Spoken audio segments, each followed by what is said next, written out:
What's up guys, Crate here, and I want to talk about if you should be excited for the iPhone 12 that just got announced.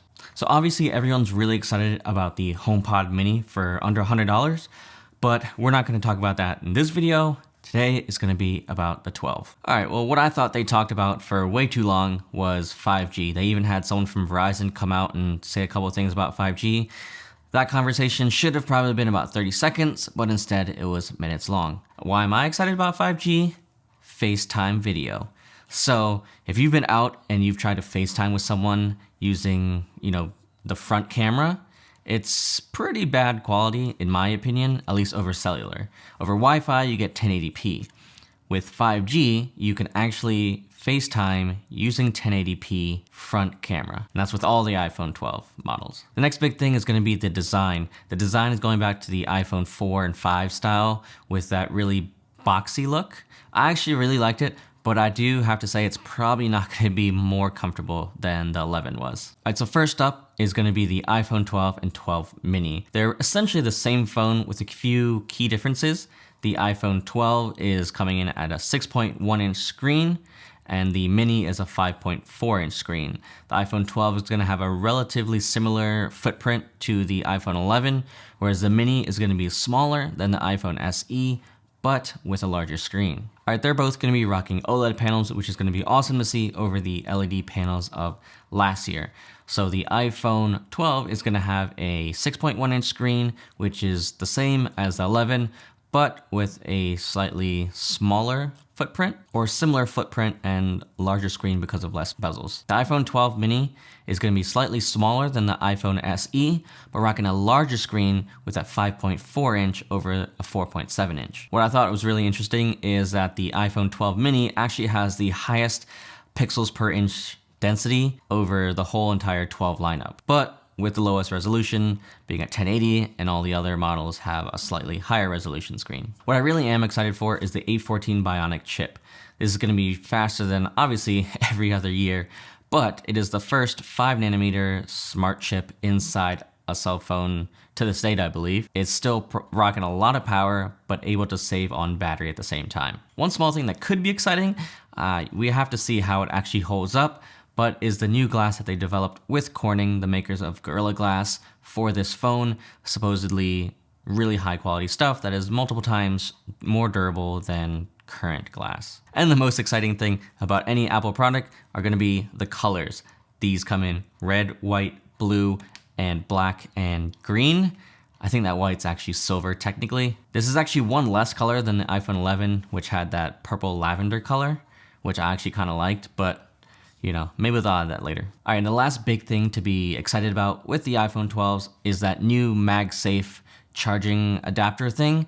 So that's technically an older technology that they copyrighted or termed years ago with old MacBooks. It's the way they charged, and now they're bringing it to phones. With this Magsafe adapter, we're gonna get some form of NFC for it to be able to communicate with accessories.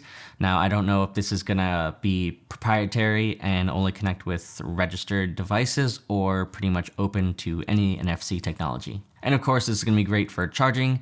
They're gonna release two chargers that I'm aware of, just the regular Magsafe charger and one that can also charge the watch at the same time and is portable. And this wireless charger is going to be good for 15 watts of wireless charging, which I believe is double from last year. Obviously not as great as some of those Android options out there, but at least good to see that they're improving. All right, there are a few little things that I'm actually kind of excited about, but I'm not really sure how much they went over, if at all, during the keynote. So the first is going to be spatial audio, and that's going to be for recording with videos as well as just listening. So microphones in the iPhone will be able to capture kind of like surround sound, and then you'll be able to listen to that in whatever sense of headphones that you use. Sense of headphones? If you use some good headphones on your ear, you'll be able to really tell and understand. It's kind of hard to explain over video, but when you try spatial audio, it's actually really neat to see, or hear where things are coming from around you. And for the first time that I can remember, iPhones are going to have a dual SIM tray, so you're going to be able to have two cell phone numbers, whether you're an international traveler or just like doing that. Unfortunately, there's no expandable memory card slot, so that's not a thing. All right, I want to move on to the Proline models, and what am I most excited about? those colors. I'm talking gold, gold, gold. That's the one I'd get if I got a Proline. Oh yeah, there's also silver, graphite, and Pacific blue. That Pacific blue is probably gonna look good on camera, but I'm getting that gold if I'm able to afford one of these phones. So a good step up they made with the iPhone 12 Pros are that they're gonna start at 128 gigabytes of storage over the 64 with the regular 12s. I think 64 is really cutting it nowadays. 128 is a good starting point that most people can use. Again, this is gonna be an OLED panel. The regular 12 Pro is gonna have a 6.1 inch screen, which is up from 5.8 from last year. Pretty relatively same body size, just because of the reduced bezels, we're gonna get a bigger screen. Same goes with the Pro Max, same size, just less bezels, results in a 6.7 inch screen. I don't know why the 12 Pro got a 0.3 inch increase and the Pro Max only got a 0.2 inch increase. I don't know how they do their math, but that's how it comes out. Also, these models have an increased brightness, so about 200 nits brighter than the regular 12. The Proline base comes in at about 800 nits, and then when you're doing HDR content, you're getting about 1200 nits of brightness. Now, I do briefly want to talk about the cameras because that is always a big part of all iPhones. I do plan to make future content using these cameras and doing more about how to use these cameras in, the effective way. So I'm not going to go over too much. I do want to say with the 12 Pros, you're going to get a LiDAR detector, very similar to the one in the iPad Pro. And that's going to be really good for augmented reality, which is something Apple's really pushing right now. The iPhone 12s are going to have a ultra wide and a wide camera, both the same on the mini and the regular 12, while the Pros are going to add a telephoto lens to that lineup. iPhone 12 Pro Max actually does have a slightly larger sensor than on the regular 12 Pro. Bigger pixel probably means better quality, which is unfortunate because I was really hoping that the 12 Pro and 12 Pro Max would have relatively similar specs with one just being larger. Unfortunately, that's not the case. In the difference with the camera sensor size, as well as the Pro Max is the one with the sensor adjust, which is essentially the same way that Pro cameras do image stabilization. The sensor moves instead of the lens. So with the Pro Max, you're gonna have the sensor shift, and on the regular 12 Pro, you're gonna have optical image stabilization. The telephoto between the 12 Pro and 12 Pro Max is different.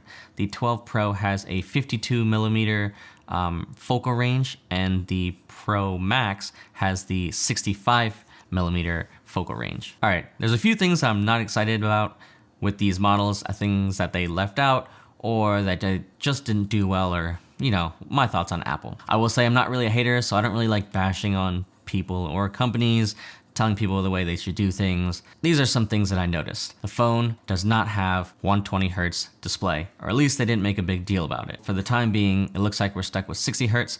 I personally have never used 120 hertz display, so I personally don't know, but I know the tech world is all abuzz that these phones don't have 120 hertz. I understand it. You want to get more for your money, but it's not here, so complain away. Apple's still making these phones. Next thing is that there's no charger built into the box. Now, I know a lot of people are saying that it's more environmentally friendly. Apple's saying that it's like taking 450,000 cars off the road. I get it. If I was giving this as a gift or it's someone's first iPhone, they don't have the wall port.